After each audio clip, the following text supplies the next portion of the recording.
Only give guys your number if they ask you out on a date. A tumultuous relationship. I didn't want to sprinkle date anymore. You're in such a bad place. I don't think that there's really anything that you can do. You could say, sweetie, baby, and it will still be like, why you call me baby? Like, I think that if you find yourself attractive in your own culture who look just like you, how do you not find them marriage worthy? Or I'm more attracted to black women. That's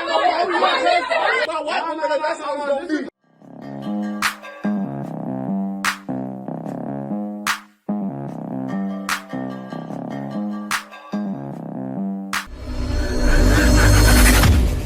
Welcome back to More to Life. Now, before we get into this video, I ask that you like, comment, subscribe. Also, smash that notification bell just to be sure you get on my videos as soon as I release them. Let's get right into this. I'm refusing to let someone go 2 to 3 days talking to me and not ask me out on a date. I'm standing on it. You're not about to make me your texting buddy. We're not about to text for a week before you decide you want to ask me out. No. Don't give men your number unless they ask you out on a date first. If you're talking to someone on a dating site and they're like, oh, let me get your number, let me get your Snap, let me get your Instagram. No, you didn't ask me out. You don't need my phone number. This is fine talking here. Why do you need my phone number? You're not even asking me out. And I feel like once I say that to them, I don't even want to go out with them anymore because you didn't instantly ask me out. Hold on, wait. So a guy has to ask you out on a date? Why? So he can spend money on you. Maybe he just wants to have a quick chat and get to know you and see who you really are first. But no, sprinkle. He must do this first because that's what you were taught, right? We bet.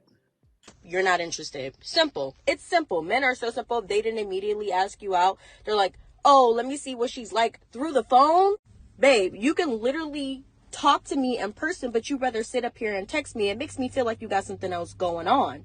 So with that being said, only give guys your number if they ask you out on a date. You don't need to give them your phone number anytime before that. Honestly, I went on one date and the man didn't have my number until the end of our first date.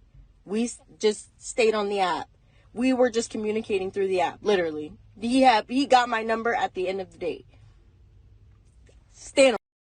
Now, stand on all you want, but a lot of guys, you don't give him your number, he's not moving forward. Guys, they go off of energy, right? You don't give a guy your phone number, he's going, wait a minute. So she just wants me to take her on a date first, and she didn't give me her phone number? If a guy thinks like I do, I mean, I'm 43 and I'm married, but I'm going to be thinking, why didn't you give me a phone number? You want me to take her? Okay, I won't make it that day. I won't go to the date. That's just me. And that's just a lot of other guys who have their brain screwed on right. But wait, there's more. It's been about 1.5 years since I stopped sprinkle dating. I had a long-term SD for about almost 8 years on and off, and it was now this here is the same girl. Just such a tumultuous relationship. I didn't want to sprinkle date anymore. I wonder why. Since then, I still used Shira 7's tactics when it came to dating, but just less money-oriented side of things. not bringing nothing to the table, baby. Sprinkle. And I ended up in a relationship for almost 9 months or something like that, and that got pretty rocky.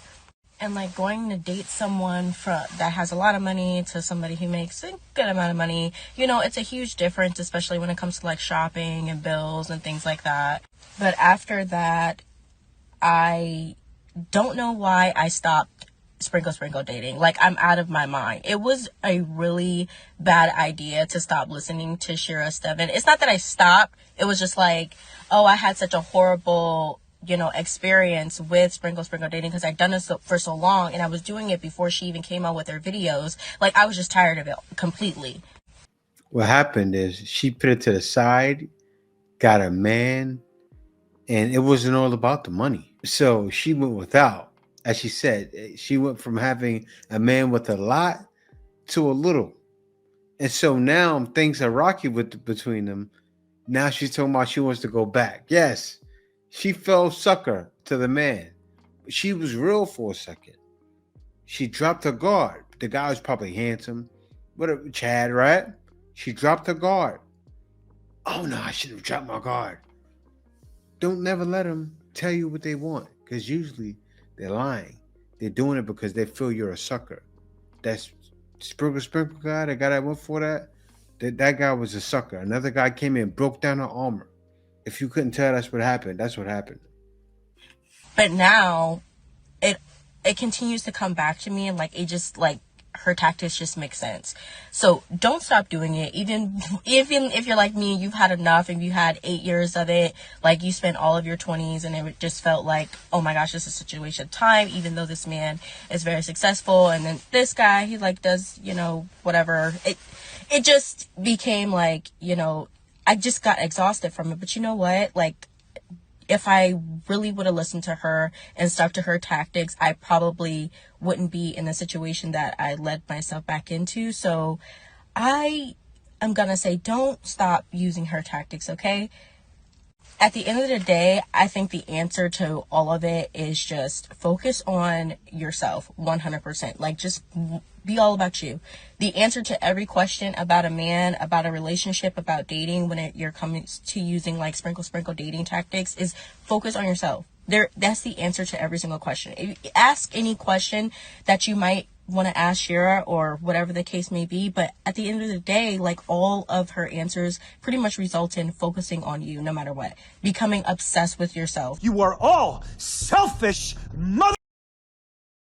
Becoming so into yourself that a man just wants to like make his way in there, and he's got to do something to make his way in there.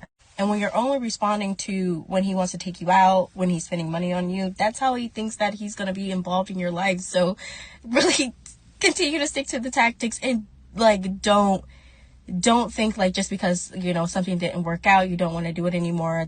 The game still remains the same. Regardless of how you feel about all of it, the game still remains the same. So don't change your tactics. Just stick to your guns. Stick to what she say. The woman is a godsend. Like, she knows what she's talking about. And continue to sprinkle date. Get that money, y'all. Get that money. Yeah, so she's talking like that because she's out of love now. But I got to say this. Right now, you're young and you're hot. There's going to come a time. Look, Sprinkle already hung up the cleats. People are not realizing it. She's married. She can act like she's still in there. No, she's not. She's retired. She's talking about things she doesn't do anymore. And she's going to ruin your life. Yes, you fell in love, but you know what? Maybe don't tolerate certain things from a guy, right? But don't sprinkle date. You're going to be 40 years old, lonely, with some cats, just doing a song. Cats! You know, I love them. Sprinkles, nobody to be found. She'll get a job when Clarence or Terrence leaves her, right? Gets another woman, because that may happen. And she may be giving you cat litter someday because you're alone. And then what? You're going to say, Sprinkle, you was the queen. What happened? She's going to say, girl, that stuff don't work forever. It doesn't. Why? Because you're not going to be hot forever. All right, so this next clip, this guy's with his family. He tells his family, I'm not attracted to black women. All hell broke loose. And I wonder why. I'm more attracted to black women.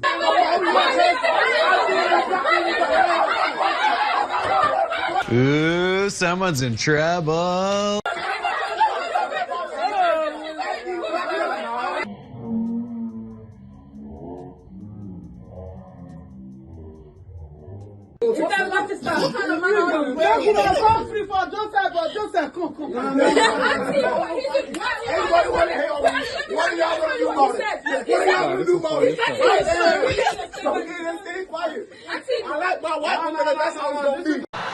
said, wait a minute. Wait a minute.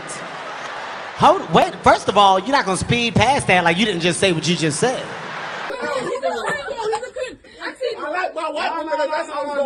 Black queens forever, snow bunnies never. My man said, I like my white woman, and that's how it's going to be. Why would he say that? Why did he say that? Look what y'all just did. You just showed why. He loves you. That's your family. The attitude you gave right then and there is exactly why he does it. That roughness can hit the door. Every time a black girl supports Chris Brown, an angel loses her wings.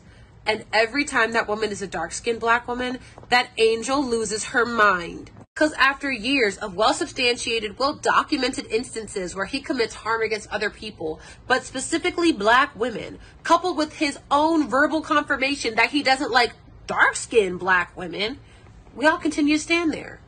It makes no sense. And sometimes great people do bad things, and sometimes bad people do great things. But I can't tell you the last song Chris Brown had to earn this much support in 2023. Like, public places are still playing his songs from the 2010s because that's the last time he had a hit that wasn't to someone's face. Like, it's actually crossed the line from deeply upsetting to just confusing to see so many black women, but specifically dark-skinned black women, continue to support him. Because y'all are standing in solidarity with someone who would only stand next to you in order to literally punch you in the jaw. Oh, man. Let the man live. That happened so long ago.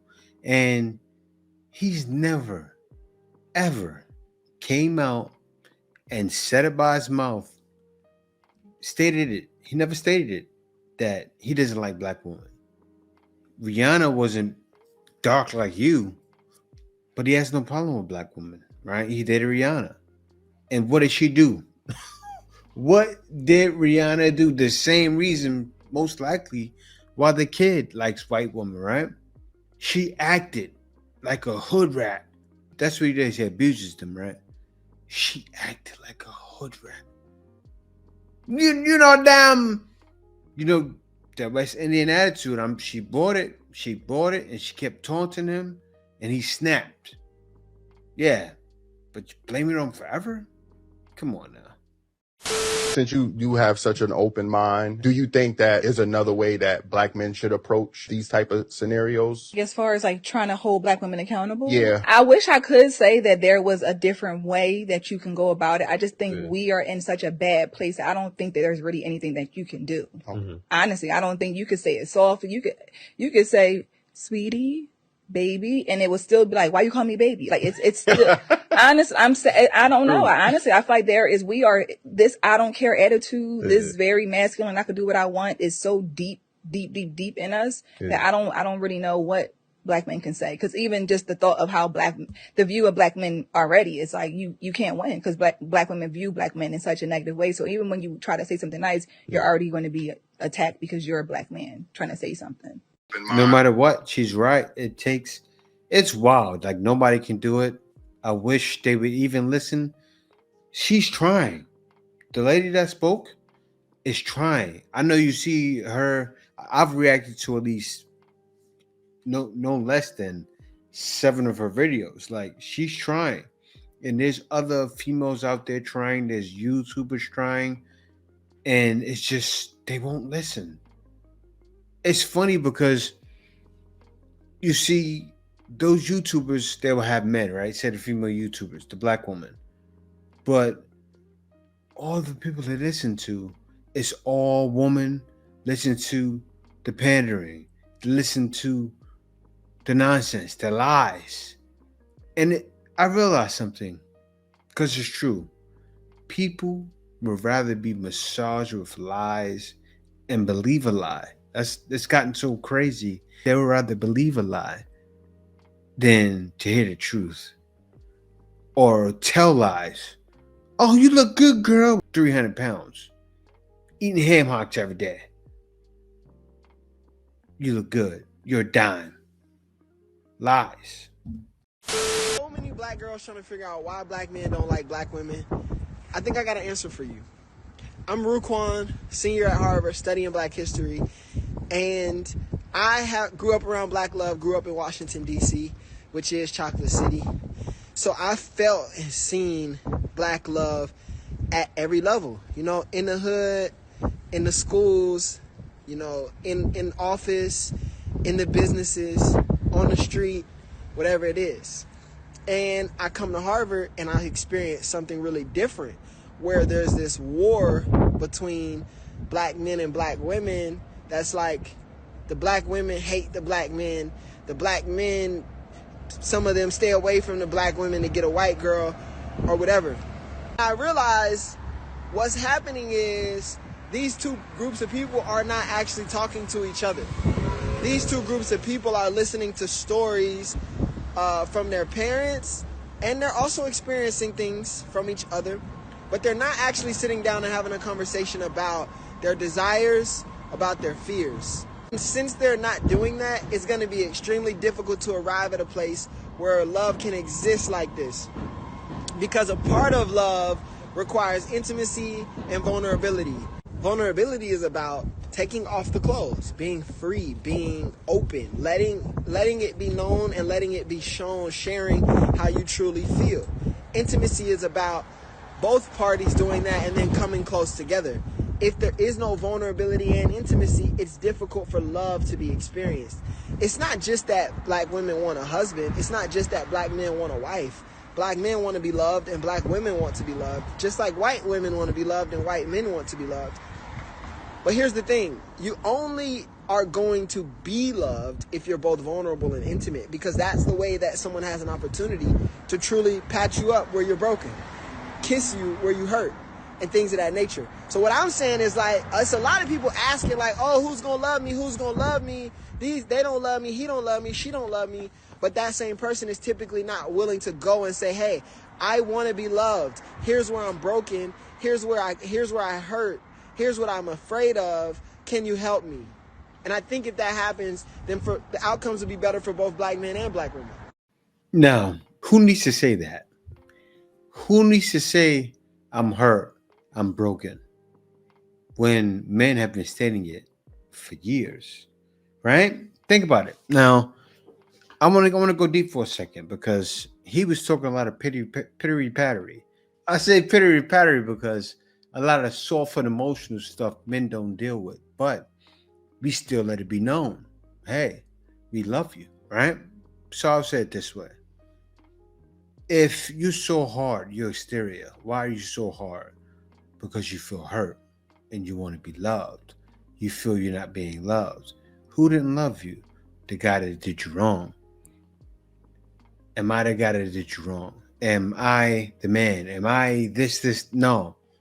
The black man is not that. So I think what he was saying at the end, come to the black man and to say that, right? That needs to be done. And I'm not saying this is not a problem with all black women, because not all black women are like this, right?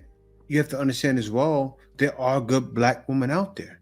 They just fall far behind the ones making most of the noise, the negativity, and they get blamed for it. I feel sorry for some black women, because some black women don't get talked to because of it, right?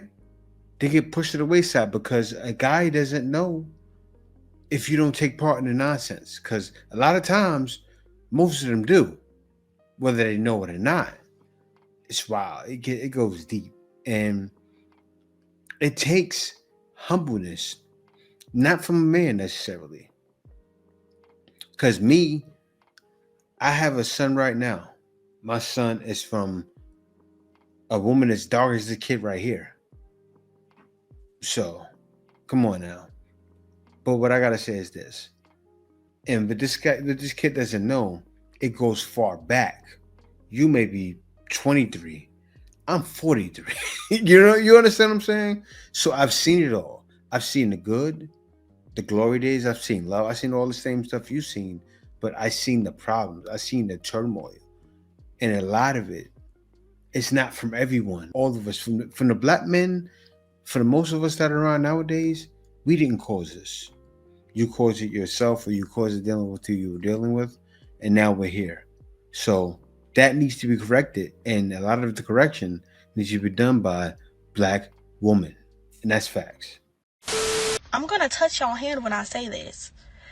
It's weird to look at someone that looks like you and not find them attractive and not want your children to look like you. What's not weird? Like, that's really weird to me. Like, I have never just imagined my children or the person I'm with to look so completely different from me. Now, if they do, cool. But it's very weird when black men say they don't like dark-skinned women or black women to me, especially when they're dark-skinned or black. Like, because it's like, I can only chalk it up to self-hate because it's weird. Like, I think that if you find yourself attractive, if you find yourself valuable, how do you look at the women in your own culture who look just like you? How do you not find them marriage worthy? Or who is that girl? Like, that's weird. You're mentally disturbed. No? Yes. No, you're dead wrong. They're not mentally disturbed. Men have been shocked. Let me tell you what it is. It's like when you go to the army, or when you go to the Marines, or when you go to special services and you're in special forces, and you've seen some stuff, and you did some things. What usually happens to some of those guys? Not all, but some of the guys, they get broken. They receive what? PTSD from being a lot of times a POW or being in war. And a lot of black men have been in war. We've been through the trenches. We in the trenches, through the machines, in a relationship. You understand, little girl? It goes deep. And when you've been in enough of those with someone over and over and over. Some guys, imagine if a guy comes from a certain area sometimes, he'll go do that 6-7 times. Bruise, scar, bodies. Lots of bodies, apparently. That's all. She doesn't realize. You're not like that. You're still young. You may still be precious. But God bless your heart. But a lot of the older women, they racking them up and they don't care. That turns guys off. All of these things, it turns a man off. I did not go on that many dates in 2023. I wasn't really looking for anything serious. 2024, at the beginning of the year, was when I was like, you know what? Let me go ahead and find my husband. And so I went on so many dates this year. I'm going to post my dating wrap soon. 2024 was about putting myself out there and seeing what would happen, and 2025 is more about intentionality. For my new single life checklist. I plan on being a little more selective with who I go on a first date with. I'm trying to have at least a video call or phone call if I meet someone online, although I am really trying to stay off the apps. Like, I would love it if I could meet a friend of a friend to go on a blind date or be set up by someone, so that the guys are a little more vetted. I also said this was going to be the year where I dated outside my race more, and I really didn't. 85% of the men I went on dates with were all black men. And so again, for my goal for 2025 is to just date outside my race and see what happens. I also travel quite a bit, and so I'm hoping that maybe I can meet someone abroad as Who's gonna tell her? as well, or in another state or something like that. Like, I'm more open to long distance than I was in the past. My goal is still the same as this year. It's to find my next person, my partner, my future husband. And I don't know, I have a good feeling about 2025. Somebody needs to tell her. You cannot go abroad. She said go abroad. She just said it, didn't she? She said she's gonna go be a passport sis. Yeah, that's gonna be. Guys are not hearing it. You go abroad, you gotta humble yourself. It's going to take. Say if you learn something like the other lady from Sprinkle, you have to do it with that. She doesn't have a loud mouth attitude, so you may be fine in that category. But yes, as far as that, the hot girl summers you've had, and the body is man, it's gonna be hard. You are going to have to fight yourself, right? Because from all of the men you've racked up in your life, you got to fight that off, and that's hard. You can't change biology. You would have to be like one of those things, like when venom comes inside of you, right? The symbiotes, whatever that is. or you got to be like have clay animal or something come inside of you and change and mold your body and mold your insides and mold your JJ and close it up and everything, and be humble so you can be able to accept a man overseas, because that's what you're looking for. You think you're going to go overseas and get a provider man. That's what you're thinking. I'm going to go overseas. I want to live that life in another country and get a provider man. Listen, lady, I've been doing it. I've been overseas with my wife for 10 years now. Guys aren't hearing it. They're not. You're going to have a hard time because nothing's easy. That's the thing. Like, I've been married for 10 years. It has been easy. Hard as hell. But I'm here. I'm still doing it. My wife is still sitting right there. Why? Because she doesn't think like the modern woman. That's why I chose to leave. She doesn't think that way. I was looking for the exact opposite of that mindset. That's why when the kid was saying, oh, I seen Black Love and I seen this, and I'm sitting there like, he doesn't know. He's never been in the trenches. Neither did the girl. She's never been through any pain. So they have no idea what men are really going through. And they can't put themselves in a man's shoes to fathom what he feels. Because, yeah, men have emotions too. We just don't show them. We're not out here crying and kumbaya and kumbaya. We don't do that. We just brush it off, get by. We may have a couple of tears in our own, and we keep going. And one thing we do recognize is that we have to find somebody that's going to be there for us, that's going to love us sometimes maybe more than we love ourselves.